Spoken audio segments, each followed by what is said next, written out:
tamin'ny fotoana izao hita tanan'be ny tanàna zao no navy boky nandraikitra na ny cahier de charge ifamatorany commune Antananarivo renivohitra sy ny mpitatitra izay nalaina fakakevitra tany fotony ny arahana tamin'ny UCTU Union des coopératives de transport urbain sy ny FMA na fitaterana mendrika Antananarivo. Rehefa nakatoavin'ny mpanolontsaina zany dia efa miatra fa eo amin'ny fanatanterahana azy no mila fiaraha-miasa amintsika mpanjifa.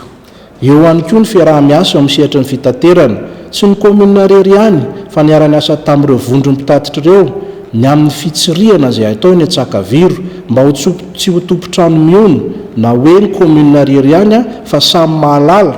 ny fiara rehetra miasa eto marina na ny commune na ny vondrony mpitatitra. Ny be ny tanàna no nany mibaiko ny amin'ny anatanterahana an'izany ary mbola miasa tsara